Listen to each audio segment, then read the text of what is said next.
আহা, ফোনে ব্যাটারিটাও শেষ হয়ে গেল। রেডিও রেডিও রেডিও রেডিওটা কোথায়? এই তো, হ্যাঁ, পাওয়া গেছে। আনন্দময়ী মহামায়ার পদধ্বনি অসীম ছন্দে বেজে উঠে রূপলোক ও রসলোকে আনে নবভাব মাধুরীর সঞ্জীবন। তাই আনন্দিতা শ্যামলী মাতৃকার চিন্ময়ীকে মৃন্ময়ীতে আবাহন।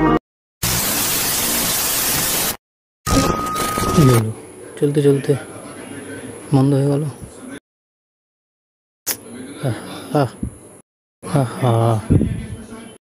দেখি সারাতে পারি কিনা।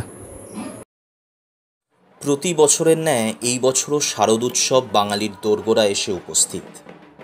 কিন্তু এবছরের মহালয়াটা আর 5টা বছরের মতো স্বাভাবিক নয়, কারণ এবারে আগমনী বার্তার সাথে সাথে এসেছে এক অশনি সংকেত।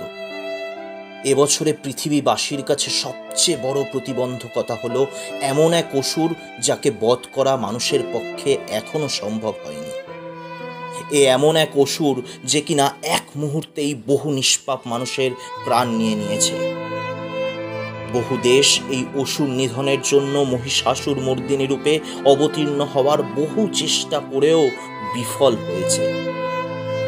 America, Bharat, Brazil, Russia, Peru, Colombia, Mexico, South Africa, Spain তথা বিশ্বের আরও বহু প্রগতিশীল দেশগুলি মৃত্যুর কোটাতে লক্ষ্য ছাড়িয়ে ধীরে ধীরে কোটির দিকে অগ্রসর হচ্ছে। আমরা হয়তো অনেকেই আমাদের প্রিয়জন অথবা কাছের বন্ধুদের হারিয়েছি। এই মহামারী কোনো কিছুকেই তোয়াক্কা করেনি। জাতি, ধর্ম, বর্ণ, দেশ, গোষ্ঠী নির্বিশেষে সকলেই এই করুণাসুরের থাবার আঘাতে লুটিয়ে পড়েছে মাটিতে।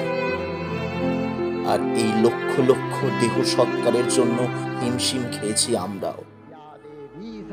এখন শুধুমাত্র অপেক্ষা সেই দেবীরই যে নিজের হাতে ত্রিশূল তুলে নিয়ে বধ করবে এই করুণাসুরকে, যার জন্য সমগ্র বিশ্ববাসী আজ হাহাকার করছে। আসুন আজ আমরা সকলে মিলে সেই দেবীরই বন্দনা করি, প্রার্থনা করি মায়ের কাছে যাতে এই মহামারী চিরতরে উনি হরণ করে নেন। সমগ্র বিশ্ববাসীর মঙ্গলের জন্য আজ হয়তো মাকেই হতে হবে নীলকণ্ঠ। তারপরই পৃথিবী দেখবে এক নতুন প্রভাত।